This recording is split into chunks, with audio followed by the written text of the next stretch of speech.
ಸಾಂಬಾರ್ ಬುತ್ತಿ ರೆಸಿಪಿ ಹೇಗೆ ಮಾಡೋದು ಅನ್ನೋದನ್ನ ತೋರಿಸ್ಕೊಡ್ತೀನಿ ಸ್ನೇಹಿತರೆ. ಈ ಸಾಂಬಾರ್ ಬುತ್ತಿ ಮಾಡೋದಕ್ಕೆ ಒಂದು ಪುಡಿ ರೆಡಿ ಮಾಡ್ಕೋಬೇಕು. ಇದು ಎಲ್ಲದನ್ನೂ ಡ್ರೈ ರೋಸ್ಟ್ ಮಾಡಬೇಕು. ಈ ಚಕ್ಕೆ ಇವೆಲ್ಲ ಹಾಕ್ತೀವಲ್ಲ, ತುಂಬ ಒಳ್ಳೆ ಘಮ ಕೊಡುತ್ತೆ ಈ ಸಾಂಬಾರ್ ಬುತ್ತಿ ರೈಸ್ಗೆ. ಸ್ನೇಹಿತರೆ ನೋಡಿ, ಇದು ಪುಡಿ ಮಾಡ್ಕೊಂಡು ಬಂದಿದ್ದೀವಿ. ತುಂಬ ತರಿ ಇಲ್ಲ, ತುಂಬ ನೈಸು ಇಲ್ಲ. ಆ ಥರ ಬುತ್ತಿ ಅಂದ್ರಿಂದ ಒಣಕೊಬ್ಬರಿ ಹಾಕಬೇಕು, ಹಸಿ ಐಟಮ್ ಏನು ಹಾಕ್ಬಾರ್ದು ಇದಕ್ಕೆ. ಈರುಳ್ಳಿ ಯಾವುದೂ ಹಾಕೋದು ಬೇಡ. ನೋಡಿ, ಹುಣಸೆಹಣ್ಣು ಹಾಕಿ ಇದು ಚೆನ್ನಾಗಿ ಫ್ರೈ ಆಗ್ತಿದ್ದಂಗೆ ಈ ಪುಡಿಯನ್ನು ಇದಕ್ಕೆ ಸೇರಿಸ್ಕೊಂಬೋಣ. ಈ ಪುಡಿನೂ ಹಾಕಿ ಚೆನ್ನಾಗಿ ಇದನ್ನು ಒಂದ್ಸಲ ತಿರುಗಿಸಿ, ತುಂಬ ಹೊತ್ತು ಫ್ರೈ ಮಾಡೋ ಅವಶ್ಯಕತೆ ಇಲ್ಲ. ರೈಸ್ನ ಬಿಸಿ ರೈಸ್ನ ಇದಕ್ಕೆ ಹಾಕಿ ಮಿಕ್ಸ್ ಮಾಡಿಬಿಟ್ರೆ ಒಂದು ಸಾಂಬಾರ್ ಬುತ್ತಿ ರೆಡಿ. ಸ್ನೇಹಿತರೆ ನೋಡಿದ್ರಲ್ಲ, ಸಾಂಬಾರ್ ಬುತ್ತಿ ಹೇಗೆ ಮಾಡೋದು ಅನ್ನೋದನ್ನು ತೋರಿಸ್ಕೊಟ್ಟಿದ್ದೀವಿ.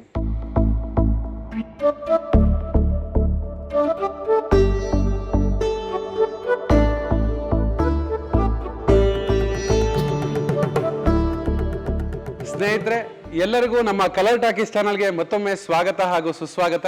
ಸುಮಾರು ಜನ ಕಮೆಂಟ್ ಸೆಕ್ಷನ್ ಆಗಿ ಹಾಗೂ ಫೋನ್ ಮಾಡಿ ಮತ್ತೆ ವಾಟ್ಸಪ್ ಅಲ್ಲಿ ಮೆಸೇಜ್ ಮಾಡಿ ಕೇಳ್ತಿದ್ರು, ಒಳ್ಳೆ ಲಂಚ್ ಬಾಕ್ಸ್ ರೆಸಿಪಿ ಯಾವ್ದಾರು ಹೇಳ್ಕೊಡಿ, ಮಕ್ಕಳಿಗೆ ಲಂಚ್ ಬಾಕ್ಸು ಅಥವಾ ಮನೆಯವರು ಆಫೀಸ್ಗೆ ಹೋದ್ರೆ ಅದಕ್ಕೊಂದು ಲಂಚ್ ಬಾಕ್ಸ್ಗೆ ಏನಾದ್ರು ರೈಸ್ ಐಟಮ್ ಮಾಡುವಂಥದ್ದು ಒಂದು ಸ್ಪೆಷಲ್ ಐಟಮ್ ಏನಾದ್ರು ಹೇಳ್ಕೊಡಿ ಅಂತ.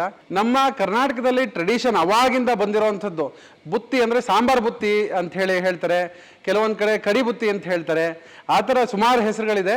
ಈ ಬುತ್ತಿ ಅಂತ ಹೇಳಿದ್ರೆ ಪಾರ್ಸಲ್ ಎತ್ಕೊಂಡು ಹೋಗೋ ರೈಸ್ಗೆ ಬುತ್ತಿ ಅಂತ ಕರೀತಾರೆ. ಅಂದರೆ ಬುತ್ತಿ ಅಂದರೆ ಊಟನ ಆಚೆ ಎತ್ಕೊಂಡು ಹೋಗಿ ಅಲ್ಲಿ ಕೂತ್ಕೊಂಡು ಅಥವಾ ಹೊಲದಲ್ಲೋ ಕೆಲಸ ಮಾಡೋ ಜಾಗದಲ್ಲೋ ಕೂತ್ಕೊಂಡು ತಿಂತೀವಲ್ಲ, ಅಥವಾ ಎಲ್ಲರೂ ಪಿಕ್ನಿಕ್ ಹೋದಾಗ ತೊಗೊಂಡೋಗಿ ಬುತ್ತಿ ತೊಗೊಂಡೋಗೋದು ಅಂತ ಹೇಳ್ತಾರಲ್ಲ, ಆ ಸಾಂಬಾರ್ ಬುತ್ತಿ ಅಂತ ಇದ್ರ ಹೆಸರೇ ಅದು. ಆದ್ದರಿಂದ ಅದನ್ನು ಹೇಗೆ ಮಾಡೋದು ಅನ್ನೋದನ್ನ ತೋರಿಸ್ಕೊಡ್ತೀನಿ. ತುಂಬ ಚೆನ್ನಾಗಿರುತ್ತೆ ರೆಸಿಪಿ, ತುಂಬ ಇಂಟ್ರೆಸ್ಟಿಂಗ್ ಆಗಿರುತ್ತೆ. ಮನೆ ಮಂದಿ ಎಲ್ಲ ಕೂತ್ಕೊಂಡು ತಿನ್ಬೋದು, ಅಷ್ಟು ಚೆನ್ನಾಗಿರುತ್ತೆ. ದಯವಿಟ್ಟು ಒಂದ್ಸಲ ಮನೇಲಿ ಟ್ರೈ ಮಾಡಿ. ಈ ಸಾಂಬಾರ್ ಬುತ್ತಿ ರೆಸಿಪಿ ಹೇಗೆ ಮಾಡೋದು ಅನ್ನೋದನ್ನು ತೋರಿಸ್ಕೊಡ್ತೀನಿ. ಸ್ನೇಹಿತರೆ, ಈ ಸಾಂಬಾರ್ ಬುತ್ತಿ ಮಾಡೋದಕ್ಕೆ ಒಂದು ಪುಡಿ ರೆಡಿ ಮಾಡ್ಕೋಬೇಕು. ಒಂದು ಸಣ್ಣ ಪುಡಿ, ತುಂಬ ಚೆನ್ನಾಗಿರುತ್ತೆ. ಅದನ್ನು ಹೇಗೆ ಉರಿಯೋದು ಅನ್ನೋದನ್ನು ತೋರಿಸ್ಕೊಡ್ತೀನಿ ಬನ್ನಿ. ಸಾಂಬಾರ್ ಬುತ್ತಿಗೆ ನಾನು ಮೊದಲಿಗೆ ಒಂದು 4 ರಿಂದ 5 ಜನಕ್ಕೆ ಆಗುವಷ್ಟು ನಾನು ರೈಸ್ನ ರೆಡಿ ಮಾಡಿ ಇಟ್ಕೊಂಡಿದ್ದೀನಿ, ಬೇಯಿಸಿಟ್ಕೊಂಡಿದ್ದೀನಿ. ಅದಕ್ಕೆ ಎಷ್ಟು ಬೇಕು ಅಷ್ಟು ಪುಡಿನ ತೋರಿಸ್ಕೊಡ್ತಿದ್ದೀನಿ. ಒಂದು 3 ಟೇಬಲ್ ಸ್ಪೂನು ಕಡಲೆಬೇಳೆ ಹಾಕ್ಕೊಳ್ತಿದ್ದೀನಿ. ಇದಕ್ಕೇನು ಆಯಿಲ್ ಹಾಕಿ ಹುರಿಬೇಕು ಅನ್ನೋದೇನಿಲ್ಲ, ಹಾಗೆ ಡ್ರೈ ರೋಸ್ಟ್ ಮಾಡ್ಕೋಬೋದು. ಒಂದು 3 ಟೇಬಲ್ ಸ್ಪೂನಷ್ಟು ಕಡಲೆಬೇಳೆ, ಒಂದು 3 ಟೇಬಲ್ ಸ್ಪೂನಷ್ಟು ಉದ್ದಿನಬೇಳೆ ಹಾಕ್ತಾಯಿದ್ದೀನಿ. ಹಾಗೆ 1 ಚಮಚದಷ್ಟು ಮೆಂತ್ಯ ಕಾಳನ್ನ ಹಾಕ್ಕೊಳ್ತಿದ್ದೀನಿ. ಹಾಗೆ 2 ಲವಂಗ, ಹಾಗೆ 1 ಇಂಚಷ್ಟು ಚಕ್ಕೆ, ಹಾಗೆ ಧನಿಯಾ 1 ಮುಷ್ಟಿಯಷ್ಟು, 1 ಒಳ ಮುಷ್ಟಿಯಷ್ಟು ಧನಿಯಾ ಕೂಡ ಹಾಕ್ಕೊಳ್ತಾ ಇದ್ದೀನಿ, ಧನಿಯಾ ಕಾಳು. ಇದ್ರ ಜೊತೆಗೆ 2 ಚಮಚದಷ್ಟು ಜೀರಿಗೆ ಹಾಕ್ಕೊಳ್ತಾ ಇದ್ದೀನಿ. ಹಾಗೆ 1 ಚಮಚದಷ್ಟು ಸಾಸಿವೆ, ಹಾಗೆ ಅದ್ರ ಜೊತೆಗೆ ಹುಚ್ಚೆಳ್ಳು 3 ಚಮಚದಷ್ಟು ಹುಚ್ಚೆಳ್ಳನ್ನ ಕೂಡ ಇದಕ್ಕೆ ಸೇರಿಸ್ಕೊತಿದ್ದೀನಿ. ಇದ್ರ ಜೊತೆಗೆ ಒಂದು 2 ರಿಂದ 3 ಏಲಕ್ಕಿ ಕಾಯಿನ ಹಾಕ್ಕೊಳ್ತಿದ್ದೀನಿ. ಸ್ನೇಹಿತರೆ, ಈ ಹುಚ್ಚೆಳ್ಳು ಹಾಕೋದ್ರಿಂದ ಇದಕ್ಕೆ ಒಂದು ಒಳ್ಳೆ ಫ್ಲೇವರ್ ಸಿಗುತ್ತೆ, ತುಂಬ ಚೆನ್ನಾಗಿರುತ್ತೆ, ಮಾತ್ರ ಘಮ ಅಂತಿರುತ್ತೆ. ಒಂದ್ಸಲ ಟ್ರೈ ಮಾಡಿ, ತುಂಬ ಚೆನ್ನಾಗಿರುತ್ತೆ. ಮತ್ತು ಈ ಚಕ್ಕೆ ಇವೆಲ್ಲ ಹಾಕ್ತೀವಲ್ಲ, ತುಂಬ ಒಳ್ಳೆ ಘಮ ಕೊಡುತ್ತೆ ಈ ಸಾಂಬಾರ್ ಬುತ್ತಿ ರೈಸ್ಗೆ. ನೋಡಿ, ಇದನ್ನು ಡ್ರೈ ರೋಸ್ಟ್ ಮಾಡಿದ್ರೆ ನಿಮಗೆ ಒಳ್ಳೆ ಒಂದು ಘಮ ಬರೋದು. ಡ್ರೈ ರೋಸ್ಟ್ ಮಾಡ್ಕೋಬೇಕು ಚೆನ್ನಾಗಿ ಇದನ್ನು. ಸ್ನೇಹಿತರೆ, ಹುಚ್ಚೆಳ್ಳು ನಿಮಗೆ ಆನ್ಲೈನಲ್ಲೂ ಸಿಗುತ್ತೆ ಮತ್ತು ಎಲ್ಲ ನಿಮ್ಮ ಕಿರಣಿ ಅಂಗಡಿಗಳಲ್ಲೂ, ಗ್ರಾಸರಿ, ಅದೇ ಕಿರಣಿ ಅಂದರೆ ಗ್ರಾಸರೀಸ್ ಅಂಗಡಿಯಲ್ಲಿ ಎಲ್ಲ ಕಡೆ ಸಿಗುತ್ತೆ. ಅದನ್ನು ತಂದು ಉಪಯೋಗಿಸ್ಕೋಬೋದು. ಇದೊಂದು 50% ಫ್ರೈ ಆದಮೇಲೆ ಒಂದು ಸ್ವಲ್ಪ ಬ್ಯಾಡಗಿ ಮೆಣಸಿನ್ಕಾಯಿ, ಅಂದರೆ ಒಂದು 15 ರಿಂದ 20 ಬ್ಯಾಡಗಿ ಮೆಣಸಿನ್ಕಾಯಿ ತೊಗೊಂಡಿದ್ದೀನಿ ಖಾರಕ್ಕೆ. ಅದನ್ನು ಕೂಡ ಈಗ ಇದಕ್ಕೆ ಸೇರಿಸ್ಕೊತಾ ಇದ್ದೀನಿ. ಹಾಗೆ ಇದಕ್ಕೆ ಒಂದು ಸ್ವಲ್ಪ ಕರಿಬೇವಿನ ಸೊಪ್ಪು ಈ ಪುಡಿಗೆ, ಅದನ್ನು ಕೂಡ ಸೇರಿಸ್ಕೊಳ್ತಾ ಇದ್ದೀನಿ. ಸ್ನೇಹಿತರೆ, ಈ ಸಾಂಬಾರ್ ಬುತ್ತಿ ಪುಡಿಗೂ ಸಾಂಬಾರ್ ಪುಡಿಗೂ ತುಂಬ ಡಿಫ್ರೆನ್ಸ್ ಏನಿಲ್ಲ, ಸಣ್ಣ ಪುಟ್ಟ ಡಿಫ್ರೆನ್ಸ್ ಅಷ್ಟೇ. ಇದಕ್ಕೆ ಸ್ವಲ್ಪ ಹುಚ್ಚೆಳ್ಳು ಹಾಕ್ತೀವಿ, ಆಮೇಲೆ ಸ್ವಲ್ಪ ಜೀರಿಗೆ ಅಂಶ ಜಾಸ್ತಿ ಇರುತ್ತೆ ಇದಕ್ಕೆ. ಎಲ್ಲ ಮಿಕ್ಕಿದೆಲ್ಲ ಸೇಮೇನೆ. ಇದು ಮತ್ತು ಡ್ರೈ ರೋಸ್ಟ್ ಮಾಡ್ತೀವಿ, ಇದು ಆಯಿಲ್ ಹಾಕಿ ರೋಸ್ಟ್ ಮಾಡಲ್ಲ. ಯಾಕೆ ಅಂದರೆ ಇದನ್ನು ನಾವು ರೈಸ್ಗೆ ಒಗ್ಗರಣೆ ಹಾಕಬೇಕಾದ್ರೆ ಆಯಿಲ್ ಹಾಕಿ ಮಿಕ್ಸ್ ಮಾಡಿ ಅದನ್ನು ಒಗ್ಗರಣೆ ಹಾಕಬೇಕಾದಲ್ಲ. ಅದಕ್ಕೋಸ್ಕರ ಇದನ್ನು ಆಯಿಲ್ ಹಾಕಿ ಫ್ರೈ ಮಾಡೋ ಅವಶ್ಯಕತೆ ಇಲ್ಲ. ಯಾಕಂದರೆ ಈ ಪುಡಿನ ತಿರುಗಿ ಆಯಿಲ್ ಹಾಕಿ ಒಗ್ಗರಣೆ ಇದು ಮಾಡ್ತೀವಿ, ಅದಕ್ಕೋಸ್ಕರ ನಾವು ಡ್ರೈ ರೋಸ್ಟ್ ಮಾಡ್ತಾಯಿದ್ದೀವಿ. ಸ್ನೇಹಿತರೆ, ಇದು ಪುಡಿ ಚೆನ್ನಾಗಿ ಆರಿದೆ. ಈಗ ಇದನ್ನು ನೈಸಾಗಿ, ಅಂದರೆ ತುಂಬ ನೈಸ್ ಬೇಡ, ಒಂದು ಚಿರೋಟ್ ರವೆ ಅದಕ್ಕೆ ನೀಟಾಗಿ ಪುಡಿ ಮಾಡ್ಕೊಂಬರೋಣ. ನೀರಿಗೆ ಹಾಕೋದು ಬೇಡ, ಹಾಗೆ ಪೌಡ್ರ್ ಮಾಡ್ಕೊಂಬರೋಣ ಇದನ್ನು. ಸ್ನೇಹಿತರೆ ನೋಡಿ, ಇದು ಪುಡಿ ಮಾಡ್ಕೊಂಡು ಬಂದಿದ್ದೀವಿ. ತುಂಬ ತರಿ ಇಲ್ಲ, ತುಂಬ ನೈಸು ಇಲ್ಲ. ಆ ಥರ ಹಿಂಗಿದ್ರೆ ತುಂಬ ಚೆನ್ನಾಗಿರುತ್ತೆ, ಒಳ್ಳೆ ಘಮ ಇದೆ ಮಾತ್ರ. ಆ ಪುಡಿ ಮಾಡ್ಬೇಕಾದ್ರೆ ನಿಮಗೆ ಒಳ್ಳೆ ಘಮ ಬರುತ್ತದು, ಪರಿಮಳ. ಇವಾಗ ನಾವು ಅದಕ್ಕೊಂದು ಒಗ್ಗರಣೆ ಹಾಕಿ ರೆಡಿ ಮಾಡೋಣ. ಒಗ್ಗರಣೆಗೆ ಮೊದಲಿಗೆ ಸ್ವಲ್ಪ ರಿಫೈನ್ಡ್ ಆಯಿಲ್ ಹಾಕೋಣ. ನಾವು ಯೂಸ್ ಮಾಡ್ತಿರೋದು ಪ್ಯೂರ್ ಸನ್ಫ್ಲವರ್ ಆಯಿಲ್. ಇದು ಫಿಸಿಕಲಿ ರಿಫೈನ್ಡ್ ಸನ್ಫ್ಲವರ್ ಆಯಿಲು, ಮತ್ತು ಇದರಲ್ಲಿ ಕೆಮಿಕಲ್ ಇಲ್ಲ ಅಂತ ಹೇಳಿದ್ದಾರೆ. ಸೊ ಅದಕ್ಕೋಸ್ಕರ ಅದನ್ನು ನಾವು ನಮ್ಮ ಕಿಚನಲ್ಲೂ ಕೂಡ ಉಪಯೋಗಿಸ್ತಾ ಇದ್ದೀವಿ. ಒಂದು 3 ರಿಂದ 4 ಟೇಬಲ್ ಸ್ಪೂನ್ ಎಣ್ಣೆ, ಮೊದಲಿಗೆ 1 ಚಮಚದಷ್ಟು ಸಾಸಿವೆ ಹಾಕ್ಕೊಳ್ತಾ ಇದ್ದೀನಿ. ಹಾಗೆ ಕಡಲೆಬೇಳೆ 1 ಸ್ಪೂನಷ್ಟು, 1 ಟೇಬಲ್ ಸ್ಪೂನಷ್ಟು ಕಡಲೆಬೇಳೆ ಹಾಕ್ಕೊಳ್ತಿದ್ದೀನಿ. ಉದ್ದಿನಬೇಳೆ 1 ಟೇಬಲ್ ಸ್ಪೂನಷ್ಟು ಹಾಕ್ಕೊಳ್ತೀನಿ. ಕಡಲೆಕಾಯಿ ಬೀಜ 1 ಮುಷ್ಟಿಯಷ್ಟು ಕಡಲೆಕಾಯಿ ಬೀಜವನ್ನು ಹಾಕ್ಕೊಳ್ತಿದ್ದೀನಿ. ಸ್ವಲ್ಪ ಕರಿಬೇವಿನ ಸೊಪ್ಪು ಒಗ್ಗರಣೆಗೆ. ಹಾಗೆ ಬೆಳ್ಳುಳ್ಳಿ 2 ಉಂಡೆ ಬೆಳ್ಳುಳ್ಳಿ ಜಜ್ಜಿಟ್ಕೊಂಡಿದ್ದೀನಿ, ಇದನ್ನು ಕೂಡ ಹಾಕ್ಕೊಳ್ತಿದ್ದೀನಿ. ಬೆಳ್ಳುಳ್ಳಿ ಆಪ್ಷನಲ್ಲು, ಆ್ಯಕ್ಚುಲಿ ಬೆಳ್ಳುಳ್ಳಿ ಹಾಕಿದ್ರೇ ರುಚಿ ಇದಕ್ಕೆ ಸಾಂಬಾರು ಬುತ್ತಿಗೆ. ಬೆಳ್ಳುಳ್ಳಿ ಯಾರಿಗೆ ಇಷ್ಟ ಆಗಲ್ವೋ ಅವರ ಬೆಳ್ಳುಳ್ಳಿನ ಸ್ಕಿಪ್ ಮಾಡಿ ಹಿಂಗೆ ಕೂಡ ಸೇರಿಸ್ಕೊಬೋದು ಇದಕ್ಕೆ. ಹಾಗೆ ಜೀರಿಗೆ ಒಂದು ಅರ್ಧ ಚಮಚದಷ್ಟು ಜೀರಿಗೆ ಕೂಡ ಇದಕ್ಕೆ ಸೇರಿಸ್ಕೊಳ್ತೀವಿ. ನೋಡಿ ಇದು 50% ಫ್ರೈ ಆಗ್ತಿದ್ದಂಗೆ ನಾನು ಒಣಕೊಬ್ಬರಿ ತುರಿ ಅರ್ಧ ಹೋಳಷ್ಟು ಒಣಕೊಬ್ಬರಿ ತುರಿಯನ್ನು ಹಾಕ್ಕೊಳ್ತಿದ್ದೀನಿ. ಹಸಿ ಕೊಬ್ಬರಿ ಹಾಕೋಬೇಡಿ, ಯಾಕಂದರೆ ಇದು ಬುತ್ತಿ ಅಂದ್ರಿಂದ ಒಣಕೊಬ್ಬರಿ ಹಾಕಬೇಕು, ಹಸಿ ಐಟಮ್ ಏನು ಹಾಕ್ಬಾರ್ದು ಇದಕ್ಕೆ. ಈರುಳ್ಳಿ ಯಾವುದೂ ಹಾಕೋದು ಬೇಡ.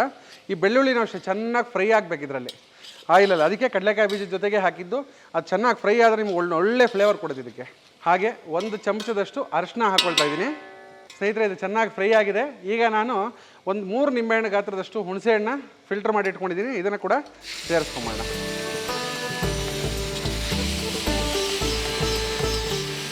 ನೋಡಿ ಹುಣಸೆಹಣ್ಣು ಹಾಕಿ ಇದು ಚೆನ್ನಾಗಿ ಫ್ರೈ ಆಗ್ತಿದ್ದಂಗೆ ಈ ಪುಡಿಯನ್ನು ಇದಕ್ಕೆ ಸೇರಿಸ್ಕೊಂಬೋಣ.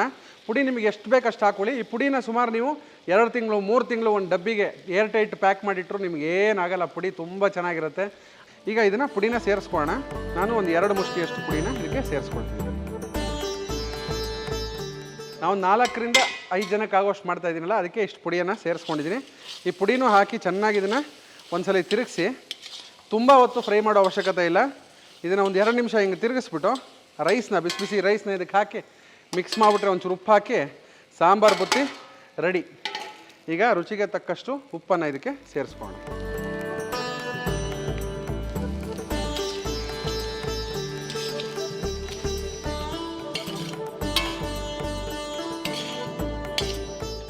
ಸ್ನೇಹಿತರೆ ಸಾಂಬಾರು ಬುತ್ತಿ ಘಮ ಘಮ ಅಂತ ರೆಡಿಯಾಗಿದೆ. ತುಂಬ ಒಳ್ಳೆ ಪರಿಮಳ ಬರ್ತಾ ಇದೆ. ಆ ಹುಚ್ಚೆಳ್ಳು, ಬೆಳ್ಳುಳ್ಳಿ ಮತ್ತು ಜೀರಿಗೆ ಎಲ್ಲ ಹಾಕಿದ್ದೀವಲ್ಲ, ತುಂಬ ಒಳ್ಳೆ ಘಮ ಬರ್ತಿದೆ. ದಯವಿಟ್ಟು ಇದನ್ನು ಮನೇಲಿ ಮಾಡಿ, 100% ಎಲ್ಲರಿಗೂ ಇಷ್ಟ ಆಗುತ್ತೆ.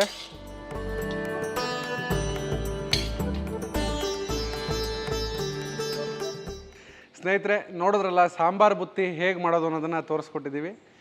ಏನಪ್ಪ ಇದು ಪುಳಿಯೋಗರೆ ಮಾಡಿಬಿಟ್ಟು ಇವನು ಸಾಂಬಾರು ಬುತ್ತಿ ಅಂತಾನಲ್ಲ ಅಂತ ಹೇಳ್ಕೊಬೇಡಿ. ಖಂಡಿತ ಪುಳಿಯೋಗರೆನೇ ಬೇರೆ, ಈ ಸಾಂಬಾರು ಬುತ್ತಿನೇ ಬೇರೆ. ಏನಂದರೆ ನಿಮಗೆ ಕಾಮನ್ ಅನ್ಸೋದು ಹುಣಸೆಹಣ್ಣು ಹಾಕೋದ್ರಿಂದ ನಿಮಗೆ ಕಾಮನ್ ಅನ್ಸುತ್ತೆ ಅಷ್ಟೇ. ಆದ್ದರಿಂದ ನಿಮಗೆ ನೋಡೋಕ್ಕೆ ಲುಕ್ ಆ್ಯಂಡ್ ಫೀಲ್ ಆಗಿ ಬರುತ್ತೆ ಅನ್ನೋದಕ್ಕೆ. ಅದಲ್ಲದೆ ನೀವು ಟೇಸ್ಟ್ ಮಾಡಿ 100% ಇದು ಪುಳಿಯೋಗರೆ ತಿಂದಂಗಲ್ಲ, ತುಂಬ ಒಳ್ಳೆ ರುಚಿ ಅನಿಸುತ್ತೆ.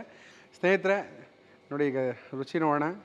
ಒಳ್ಳೆ ಆ ಬೆಳ್ಳುಳ್ಳಿ, ಆ ಕಡಲೆಕಾಯಿ ಬೀಜ, ಕಡಲೆಬೇಳೆ, ಉದ್ದಿನಬೇಳೆ ಎಲ್ಲ ಹಾಕಿರ್ತೀವಿ ಒಗ್ಗರಣೆ ಜೊತೆಗೆ, ಆ ಹುಚ್ಚೆಳ್ಳು ಘಮ ನಿಮ್ಗೆ ಒಳ್ಳೆ ಸೂಪರ್ ಅನಿಸುತ್ತೆ.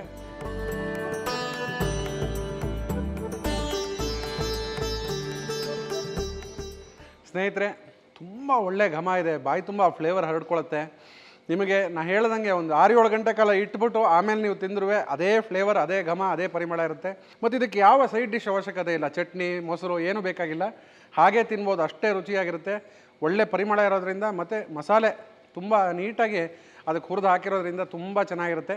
ಹಾಗೆ ಇದೇ ರೀತಿಯಾದಂಥ ಒಳ್ಳೊಳ್ಳೆ ರೆಸಿಪಿಗಳಿಗೋಸ್ಕರ ನಮ್ಮ ಕಲರ್ ಟಾಕೀಸ್ ಚಾನಲನ್ನು ಲೈಕ್ ಮಾಡಿ, ಶೇರ್ ಮಾಡಿ, ಸಬ್ಸ್ಕ್ರೈಬ್ ಮಾಡಿ. ಹಾಗೆ ನಿಮ್ಮನೆ ಕಾರ್ಯಕ್ರಮಗಳು ಯಾವುದೇ ಗೃಹ ಪ್ರವೇಶ, ಮದುವೆ, ಯಾವುದೇ ರೀತಿಯಾದಂಥ ಶುಭ ಸಮಾರಂಭಗಳಿದ್ರೂ RVR ಕೇಟರರ್ಸ್ನ ಕರೆಯೋದು ಮಾತ್ರ ಮರೆಯೋಕ್ಕೆ ಹೋಗಬೇಡಿ. ನಿಮ್ಮ ಕಾರ್ಯಕ್ರಮಗಳನ್ನ ಇನ್ನೂ ಹೆಚ್ಚು ಸುಖಕರವಾಗಿ ಮಾಡೋದಕ್ಕೆ ನಾವು ಸಹಾಯ ಮಾಡ್ತೀವಿ.